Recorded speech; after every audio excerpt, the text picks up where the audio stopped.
বন্ধন নিউজে আপনাদের স্বাগত। শুরু করছি আজকের খবরের এই অংশটি নিবেদন করছে চুঁচুড়ার নবজীবন ফাউন্ডেশন। বিনামূল্যে যে ওয়ালিসেন্স সার্টিফিকেট পাওয়া যেত, এবার থেকে সাধারণ মানুষকে সেই সার্টিফিকেট পেতে দিতে হবে 250 টাকা চার্জ।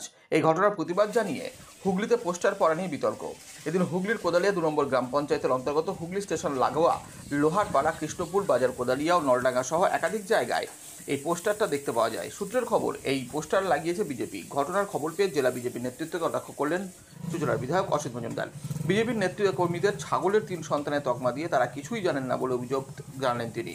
আগে ওয়ালিসেন্স সার্টিফিকেটের জন্য 300 টাকা লাগতো, সেটা কমিয়ে 250 টাকা করা হয়েছে, আর এটাকে সমর্থন করেছে বিজেপি পঞ্চায়েত সদস্যরা বলে সাফাই গাইলেন চুঁচুড়ার বিধায়ক অসিত মজুমদার।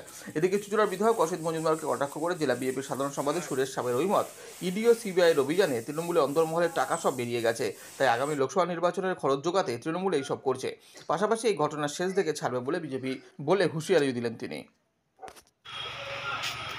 এ বিজেপির স্বভাব মিথ্যা কথা বলা। এ দলটারই জন্ম মিথ্যা কথা আর বিশ্বাসঘাতকতার মধ্য দিয়ে। কিছুই জানে না, কিন্তু কথা বলা চাই।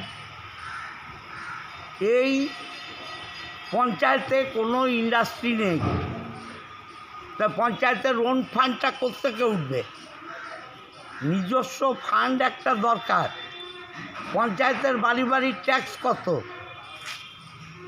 আর এটা কি আছে ওরা জানেই না। ছাগলের 3টে ছাড়া, 2টো দুধ খায়, একটা লাপায়। এ হচ্ছে লাপানোর দল। 300 টাকা করে ছিল, দীর্ঘদিন ধরে চলছে।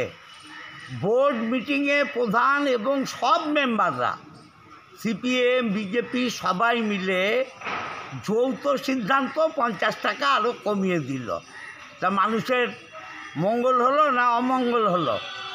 আগে নিয়ম ছিল এফিডেভিট করতে হবে। ছাগলের 3টে ছানাগুলো তো জানে না।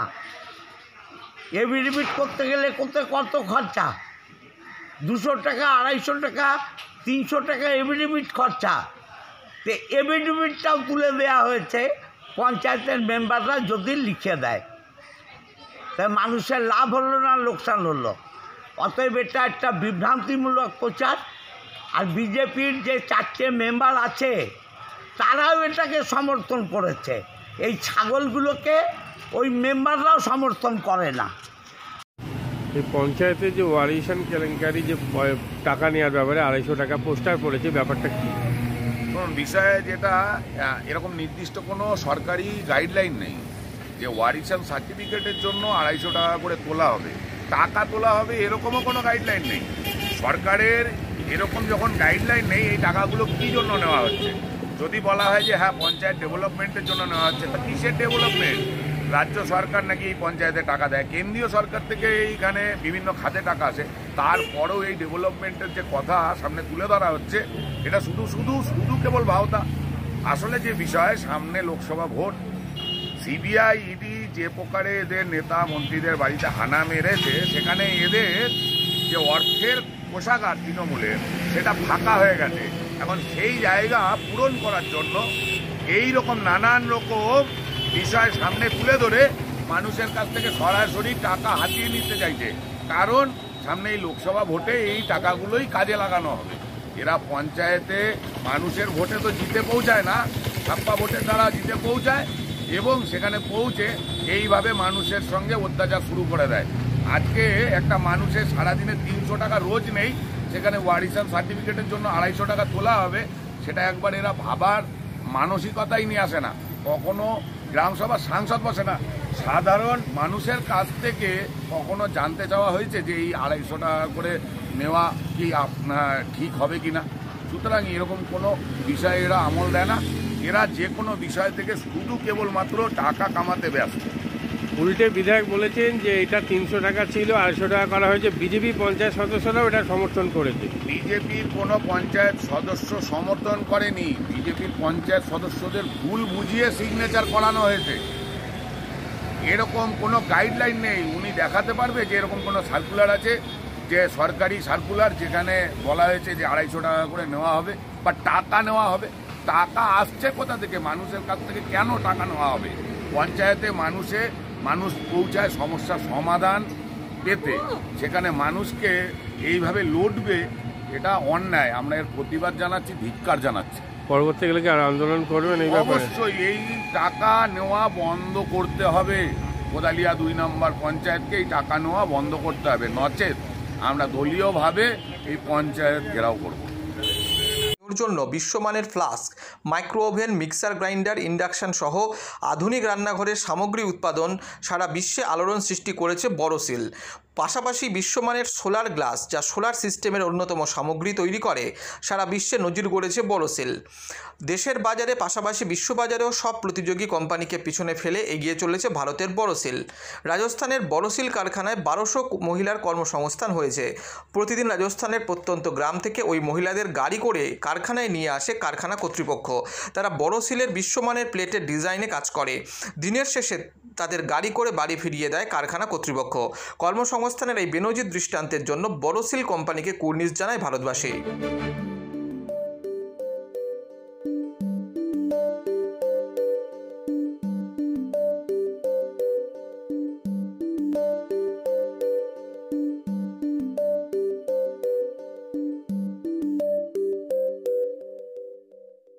At Borosil, our products touch our customers' lives in many ways.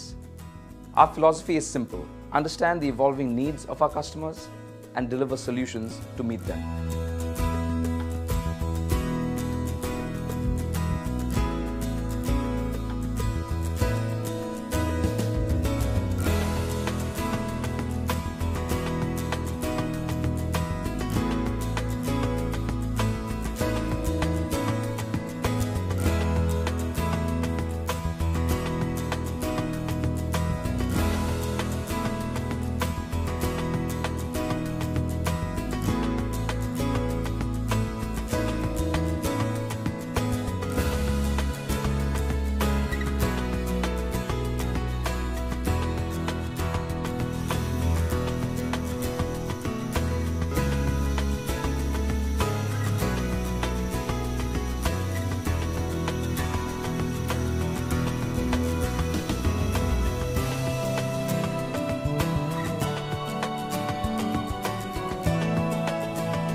We look beyond business. We promote green energy as well as provide healthcare and education for the underprivileged. In fact, this has been our heritage at Borosil.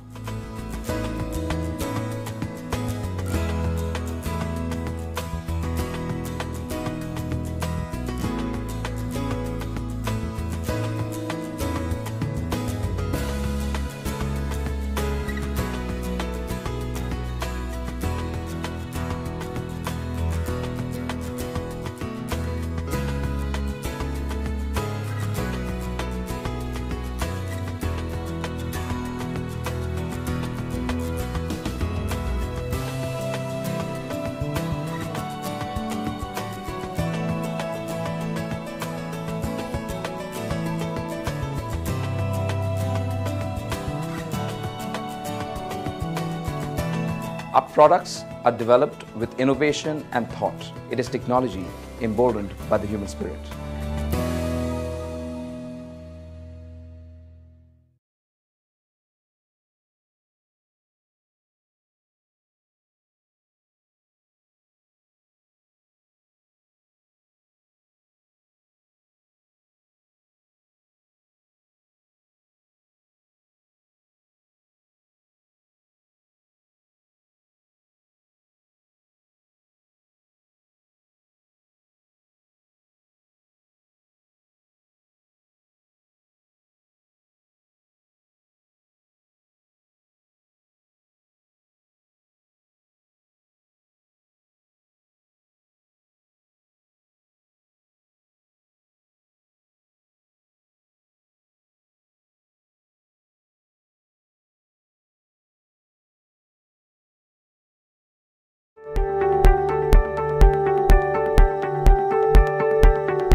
মাদকাসক্ত যুবকদের জীবনের মূল স্রোতে ফিরিয়ে আনছে চুঁচুড়া নবজীবন foundation.